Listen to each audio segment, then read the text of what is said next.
बिस्मिल्लाहिर्रहमानिर्रहीम। बच्चों, आज हमने पढ़ा है कि किसी भी बैक्टीरिया के अंदर हम मुख्तलिफ जो डिसीज़ हैं उनको कैसे कंट्रोल कर सकते हैं और कंट्रोल ऑफ बैक्टीरिया में हम कितने टाइप्स के मेथड्स को यूज़ करते हैं। तो बच्चों, कंट्रोल ऑफ बैक्टीरिया, जब भी आपने कोई जो बैक्टीरिया है उसके अंदर कंट्रोल लाना है, उसका जो डिजास्ट्रस जो इफेक्ट है उसका, या उसका जो डैमेजफुल इफेक्ट है उसको आपको अगर खत्म करना है तो आपको दो टाइप्स की जो है मेथड यूज करने पड़ेंगे। अब जो क्या होता है कि जो बैक्टीरिया है वो आपके घरों में, इंडस्ट्रीज में, फैक्ट्री एरियाज में, इसके अलावा जो है मुख्तलिफ किस्म के फूड के मटेरियल पे जो है वो इफेक्ट करते हैं। अब वो जितनी भी हमारे पास फूड्स होती हैं, चाहे वो सॉलिड टाइप में हो, लिक्विड टाइप में हो, फूड जितनी भी होती है उनकी स्पॉयलेज में, उनको गलने सड़ने में बैक्टीरिया जो है अपना रोल प्ले करते हैं। अब एक चीज है उसे हमें स्टोर करना है काफी अर्सा के लिए, तो हमें उसी बैक्टीरिया से कैसे बचाना है, किन मेथड्स के जरिए से हम उसको बचा सकते हैं। लाइक इसकी एक छोटी सी अगर आपको एग्जांपल दूं तो मैं पास्चराइजेशन टेक्निक को यहाँ पे डिस्कस करता हूँ कि लुईस पास्चर ने 1753 में लुईस पास्चर ने क्या किया था, पास्चराइजेशन की टेक्निक को जो है उसने इस्तेमाल किया। What is pasteurisation technique? The technique in which specific amount of heat is used to kill germs, जिसमें एक खास अमाउंट ऑफ हीट को यूज करके हम जर्म्स को किल करते थे, तो वो उस टेक्निक को हम पास्चराइजेशन बोलते थे। अब मिल्क को, जैसे हम अगर मिल्क की बात करें, लाइक हमें मिल्क को स्टोर करना है कि वो खराब ना हो, स्पॉइल ना करे, वो फट ना जाए, तो उसे हम क्या करते हैं कि हम उसे गर्म करते हैं एक खास लेवल पे आके 100 सेंटीग्रेड पे, उसके बॉइलिंग पॉइंट पे वो उबलता है और उसके अंदर मुझे जो है वो जर्म्स किल कर जाते हैं, मर जाते हैं। तो इस चीज प्रोसेस को हम क्या बोलते हैं, पास्चराइजेशन। तो जो इसी तरह कंट्रोल ऑफ बैक्टीरिया में हम दो किस्म के मेथड्स को यूज करते हैं, physical methods and chemical methods. तो जो आपको नाम से जाएगा कि केमिकल मेथड वो मेथड है जिसमें आप मुख्तलिफ किस्म के केमिकल्स को मुख्तलिफ किस्म के केमिकल्स को यूज करके अगर बैक्टीरिया को कंट्रोल करते हो तो that is chemical method.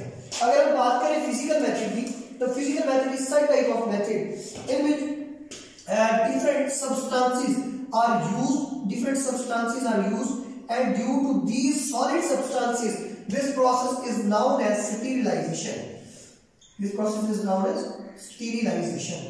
Sterilization का प्रोसेस क्या है कि जब भी आप एक बैक्टीरिया की ग्रोथ को, एक बैक्टीरिया की डिसीज को कंट्रोल करते हो कोई भी फिजिकल मेथड यूज करके, तो that process is known as physical method of controlling bacteria. अब जो आपके पास स्टीरिलाइजेशन टेक्निक है, इसके अंदर जो है हीट, गैस, फिल्ट्रेशन, रेडिएशन, ये चार प्रोसेस इंक्लूड होते हैं। स्टीरिलाइजेशन की टेक्निक में चार प्रोसेस इन्वॉल्व होते हैं, हीट, फिल्ट्रेशन,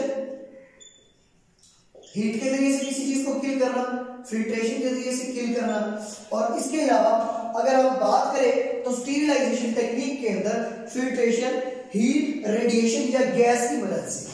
थर्ड नंबर में हमारे पास है रेडिएशन की मदद से, रेडिएशन की मदद से, या फोर्थ नंबर में हमारे पास गैस को यूज करते हुए किसी भी बैक्टीरिया को कंट्रोल करना।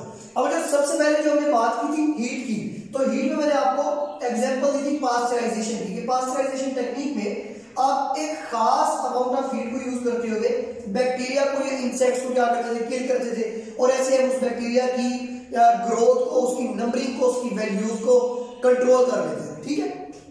सेकंड नंबर पे अगर बात की जाए फिल्ट्रेशन प्रोसेस की, तो फिल्ट्रेशन प्रोसेस में लाइक हम पढ़ते हैं कि जो हमारे पास वाटर होता है वो एक कॉम्बिनेशन होता है, उसके अंदर मुख्तलिफ किस्म के साल्ट्स वगैरह भी मौजूद होते हैं। अगर उसमें बैक्टीरिया है तो उसको हम फिल्ट्रेशन के तरीके से उस वाटर को साफ करके इस्तेमाल कर सकते हैं। ठीक है। तो सेकंड टाइप जो है वो फिल्ट्रेशन है, जो बैक्टीरिया कंट्रोल में अहम किरदार अदा करती है। तो लाइक इसकी एग्जांपल हम देखते हैं वाटर की फिल्ट्रेशन। ठीक है। थर्ड नंबर पे अगर हम देखते हैं रेडिएशन, तो रेडिएशन में क्या होता है, मुख्तलिफ किस्म की हम एक्सरेज, जो एक्सरेज होती है या गैमा रेज होती है, या एक्सरेज होती है या ये गैमा रेज होती है, इन रेज को यूज करते हुए हम बैक्टीरिया को क्या कर लेते हैं, कंट्रोल कर लेते हैं। लाइक बच्चों, आप जानते हो कि uncontrolled growth of cell is known as cancer, कि अनकंट्रोल्ड जो ग्रोथ होती है सेल्स की, उसे हम क्या बोलते हैं, कैंसर बोलते हैं। अब उसमें मुख्तलिफ किस्म की एक्सरेज को आप लोग यूज करते हो और उस कैंसर की बीमारी को क्या कर लेते हैं, हम खत्म कर देते हैं।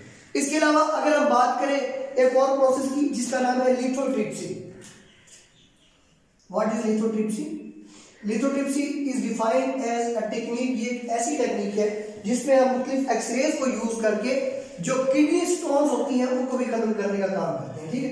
तो ये भी एक टेक्निक है, बट इस टेक्निक के अंदर बैक्टीरियल जो बैक्टीरिया है वो इंक्लूड नहीं है, लेकिन इस टेक्निक के अंदर जिसमें आप कैंसरियस सेल्स को किल करते हो, तो वो जो बैक्टीरियल बीमारी होती है, जो बैक्टीरिया उस बीमारी को काज कर रहे होते हैं, सेल्स की तादाद में इजाफा कर रहे होते हैं, उनको आप रेडिएशन की मदद से क्या कर लेते हो, कंट्रोल कर लेते हो, ठीक है बच्चों।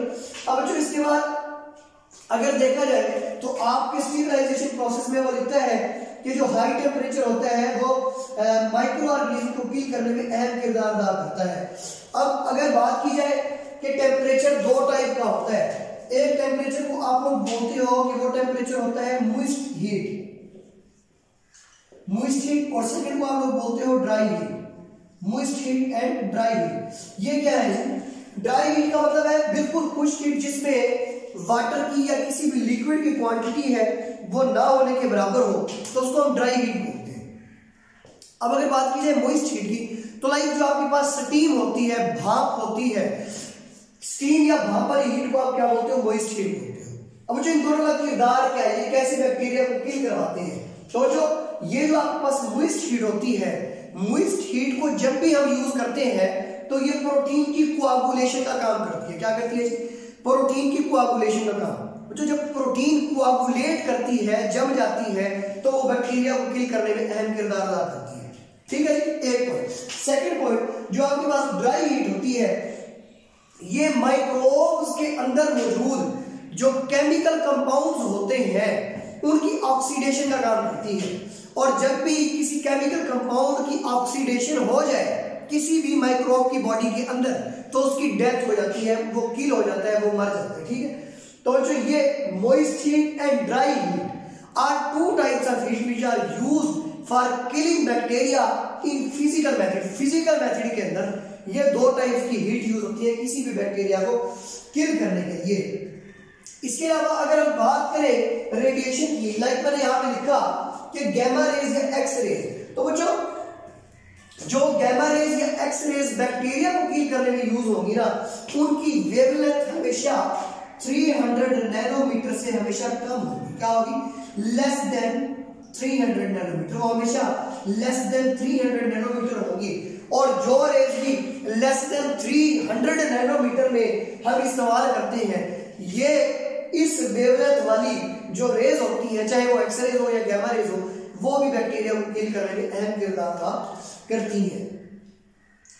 अब इसके अलावा कुछ एंटीबायोटिक्स, सीरम्स, हार्मोन्स वगैरह भी ऐसे होते हैं कि उन एंटीबायोटिक को यूज करके, उन सीरम को यूज करके भी हम क्या कर सकते हैं?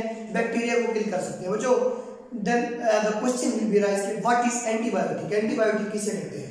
Antibiotic is such type of substance, antibiotic ऐसे सब्सटेंस को कहते हैं which is used for killing off bacteria, जो बैक्टीरिया को किलिंग करने में यूज होता है, एंटीबायोटिक कहलाता है। कोई भी ऐसी डिसीज जो बैक्टीरियल डिसीज है, जो बैक्टीरिया की वजह से काज होती है, उसको हमेशा खत्म करने के लिए, इरेडिकेट करने के लिए हमें एंटीबायोटिक का इस्तेमाल करना पड़ता है। और कोई भी वो डिसीज जो वायरल है, वायरस की वजह से काज होती है, उसको किल करने के लिए हमें वैक्सीन का यूज करना पड़ता है, वो हम आगे देखते हैं केमिकल कंट्रोल में, ठीक है। तो बच्चों यहाँ तक जो था ये आपका फिजिकल मेथड था, physical method to control bacterial reproduction, to bacterial causing bacterial disease, bacteria की रिप्रोडक्शन को रोकने में। बैक्टीरिया की जितनी ज्यादा रिप्रोडक्शन होगी उतनी ज्यादा डिसीज काज करेंगे। तो फिजिकल मेथड ये सारा था, ठीक है। अब हम आते हैं केमिकल मेथड में। तो केमिकल मेथड में जो हम देखते हैं बच्चों, तो chemical method is such type of method to control bacteria in which we use different types of chemicals for controlling bacteria, जिसमें हम केमिकल्स का यूज करते हैं किसी बैक्टीरिया को कंट्रोल करने में। अभी केमिकल्स कौन कौन से हो सकते हैं? अगर हम बात करें केमिकल्स की, तो फर्स्ट जो केमिकल होता है that is known as antiseptic. Antiseptic second number पे हमारे पास होते हैं डिसइंफेक्टेंट, डिसइंफेक्टेंट्स, एंटीसेप्टिक। कौन कौन से होते हैं केमिकल हमारे पास? एंटीसेप्टिक हो सकते हैं, डिसइंफेक्टेंट हो सकते हैं, और सॉरी इसके अलावा अगर हम बात करें तो लास्ट में वही हम कीमोथेरेपी का जिक्र करते हैं जो कैंसर के इलाज के लिए यूज होती है। Chemotherapy, antiseptic chemicals, disinfectant chemicals and chemotherapeutic chemicals. अब जो आपके पास एंटीसेप्टिक केमिकल्स होते हैं उनमें हमारे पास शामिल होती है स्पिरिट, जिसे आप स्पिरिट या स्पिरिट बोलते हो। स्पिरिट ये स्पिरिट क्या करती है बच्चों कि मिसाल के तौर पे कोई जख्म हुआ है और वो जख्म हुआ है वो फ्रेश जख्म हुआ है, उसके ऊपर बैक्टीरिया ने जो है अपनी ग्रोथ स्टार्ट कर दी है, तो जैसे ही आप ये स्पिरिट का यूज करते हो तो वो फौरन से उन लिविंग टिश्यूज के ऊपर मौजूद बैक्टीरिया को फौरन से पहले क्या करती है, किल करवाती है और आपको जो है वो डिसीज से बचाती है। सो दैट इज एंटीसेप्टिक। इसे क्या बोलते हैं, एंटीसेप्टिक। और मिसाल क्या है, स्पिरिट है हमारे पास। थर्ड नंबर पे हमारे पास होते हैं डिसइंफेक्टेंट। क्या होते हैं, डिसइंफेक्टेंट। और जो हमारे जिस्म में दो किस्म के सेल्स होते हैं, अगर बात की जाए दोनों सेल्स की, तो एक सेल होते हैं हमारे पास रिप्रोडक्टिव सेल, एक सेल होते हैं हमारे पास vegetative cell. Reproductive cells are such type of cells which are involved in reproduction process. Reproductive cells वो cells होते हैं जो reproduction के process में involve होते हैं। But the cells other than reproduction process, लेकिन वो cells जो reproduction process से अलग हो, अलग हो, that cells are known as vegetative cells. उनको क्या बोलते हैं, vegetative cells। और वो जो disinfectant are such type of chemicals which are used to control growth of vegetative cells। और disinfectant वो chemicals होते हैं जो वेजिटेटिव सेल की जो है सेल की जो ग्रोथ होती है उस ग्रोथ को एक हद में स्टेबलाइज करने के लिए इस्तेमाल होते हैं। सॉरी, उन्हें क्या बोलते हैं, डिसइंफेक्टेंट बोलते हैं। क्या बोलते हैं, disinfectant. Disinfectant are such type of cells which are used to control vegetative cells growth, जो वेजिटेटिव सेल्स की ग्रोथ में की ग्रोथ को स्टेबलाइज करते हैं, कंट्रोल करते हैं। जो वेजिटेटिव सेल की ग्रोथ को कंट्रोल करना और मेंटेन करना एक बैलेंस के अंदर क्यों जरूरी है, वो जो जरूरी वो इसलिए हो जाता है कि देखिए अगर आप वेजिटेटिव सेल को किसी सेल को कंट्रोल नहीं करते और उसकी एक अनकंट्रोल्ड डिवीजन होती रहती है तो वो अनकंट्रोल्ड डिवीजन कैंसर का बायस बनती है। बिकॉज हम जानते हैं ना कि uncontrolled growth of cell is known as cancer.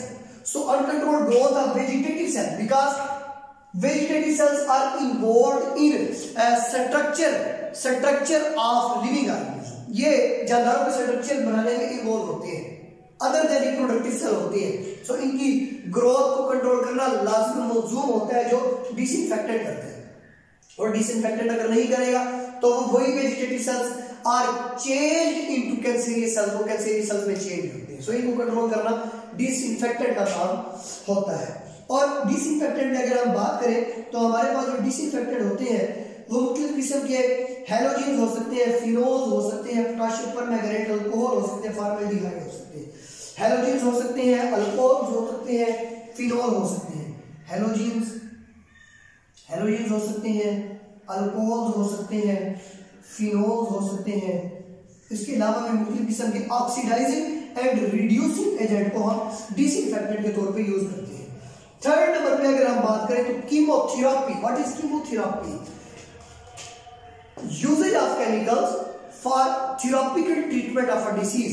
किसी भी डिसीज का थेरेपिकल ट्रीटमेंट करना, थेरेपी के जरिए से ट्रीटमेंट करना, केमिकल्स को, एक्सरेज को, गामा रेज को या किसी किस्म के केमिकल्स को यूज करते हुए, so that is known as chemotherapy. इसको हम क्या बोलते हैं, कीमोथेरेपी बोलते हैं।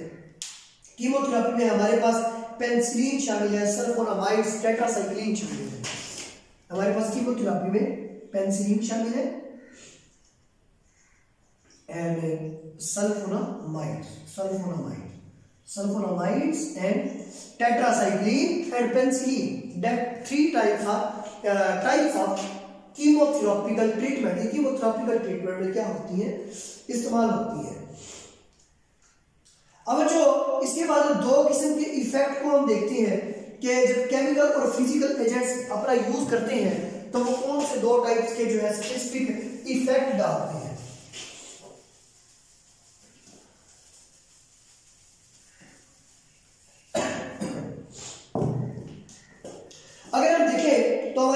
किस्म के इफेक्ट है, one is microbicidal bicidal effect and second microbistatic. Microbicidal और माइक्रोबाइसेटिक ये दोनों क्या है जी, इसको जरा से देखते हैं। माइक्रोबाइसीडल effect and microbistatic effect. माइक्रोबाइसीडल and माइक्रोबाइसेटिक ये मोड ऑफ एक्शन है केमिकल्स के। अब ये जो आपके पास माइक्रोबाइसीडल है ये जर्म्स को इमीडिएटली किल करवाता है।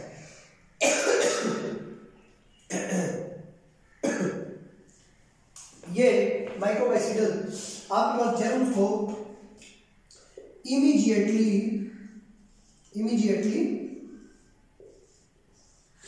kills the germ। ये फौरन से पहले जैसे ही आपको इसको यूज करोगे ये फौरन से पहले जर्म्स को किल करवा देगा। सेकंड में माइक्रोबाइसेटिक है। माइक्रोबाइसेटिक है फौरन से तो उनको किल नहीं करवाता, ये थोड़ा स्लो प्रोसेस है and that is fast process. ये एक फास्ट प्रोसेस है। अब स्लो प्रोसेस के अंदर क्या है कि ये बैक्टीरिया को किल करवाने से पहले उनकी जो रिप्रोडक्शन है उसको ये स्टॉप कर देते हैं। रिप्रोडक्शन जितनी ज्यादा स्टॉप होगी उनकी जो पॉपुलेशन होगी वो भी उतनी ज्यादा क्या हो जाएगी, लो हो जाएगी, कम हो जाएगी। और जितनी ज्यादा पॉपुलेशन कम होगी उतना ज्यादा जो उनका बीमारी फैलाने का इफेक्ट होगा वो भी क्या हो जाएगा, लेस हो जाएगा, कम हो जाएगा। So there are two main differences between these two effects, microbicidal and microbistatic effect. Microbicidal effect जो है वो फौरन से पहले इमीडिएटली किल्स करवा देते हैं जर्म्स को और that is a fast treatment. ये एक फास्ट ट्रीटमेंट है। Microbistatic effect is a slow process that stops the reproduction rate of bacteria so the population of bacteria must be low and then जो उनका effect है वो भी क्या हो जाता है, कम हो जाता है। But microbistatic is a slow process as compare to microbicidal effect. इसके बाद अगर बच्चों देखे जाए तो वैक्सीन या वैक्सीनेशन और इम्यूनाइजेशन क्या होती है। तो बच्चों ये आपने फर्स्ट चैप्टर में भी पढ़ा था कि vaccine is a material which is obtained from dead germs. जो आप डेड जर्म्स को मारने के बाद उनसे जो मटेरियल या उनसे जो मेडिसिन हासिल करते हो उस मेडिसिन को आप वैक्सीन बोलते हो। अब उस मेडिसिन को आप वैक्सीन बोलते हो और वैक्सीन के यूजेज को, वैक्सीन के इस्तेमाल को हम वैक्सीनेशन बोलते हैं। वो जो जब आप वैक्सीन के इस्तेमाल को वैक्सीनेशन बोलते हो तो वैक्सीनेशन का प्रोसेस करने के बाद जो जिस्म में इम्यूनिटी पैदा होती है उस प्रोसेस को हम इम्यूनाइजेशन बोलते हैं। क्या बोलते हैं, immunization. Vaccine is a medicine that is used to kill any viruses और bacteria and that process is known as vaccination and after done the process of vaccination का प्रोसेस डन करने के बाद when immunity is produced in the bodies of living organism, जब living organism में immunity produce हो जाती है so that process is known as immunization। उस प्रोसेस को हम क्या बोलते हैं, इम्यूनाइजेशन बोलते हैं। मुख्तलिफ किस्म की डिसीज जो बचपन में पोलियो के कतरे पिलाए जाते हैं that is example of vaccination. ये वैक्सीनेशन की एग्जांपल है। वो polio, smallpox, measles, mumps, ये तमाम की तमाम वायरल डिसीज है जिसको आप वैक्सीन को यूज करते हुए कंट्रोल करते हो। So that process known as vaccination. अब जो इसके बाद जो आपके सिलेबस में फिजिकल और केमिकल मेथड है बेसिकली वो यहाँ पे आगे इन बातों पे आगे एंड हो जाती है। इसके बाद में जो लिखा हुआ है ना कि लुईस पास्चर का वर्क लिखा हुआ है और कोलेरा की डिसीज को कैसे कंट्रोल किया गया था। इसके अलावा एक दो डिसीज का और का जिक्र किया हुआ है, उनमें हमारे पास जो एंथ्राक्स है और हाइड्रोफोबिया है या रेबीज है, कुत्ते के काटने का जो अमल होता है रेबीज बोलते हैं उसे। इसके अलावा जो एंथ्राक्स की डिसीज है, पोलियो की डिसीज के खिलाफ वैक्सीन कैसे बनाई गई थी, ये करना है आपने खुद, ये आपकी असाइनमेंट है। ठीक है, ये आपने आगे जो एक आधा पैराग्राफ है वो आपने खुद पढ़ना है। उसमें से कोई नहीं आएगा आपको समझ तो आप मुझसे पूछिएगा। बाकी जो बेसिक आपका केमिकल और फिजिकल मेथड कंट्रोल है वो यहाँ पे मुकम्मल हो जाता है। तो इसको अच्छे से कीजिएगा, क्वेश्चनिंग भी करते रहा करिए। अच्छा लगता है क्वेश्चनिंग आप लोग करते हो। सो इंशाअल्लाह ताला नेक्स्ट लेक्चर में मिलते हैं। बाकी अल्लाह ताला आपका हाफिज़ हो। अल्लाह हाफिज़।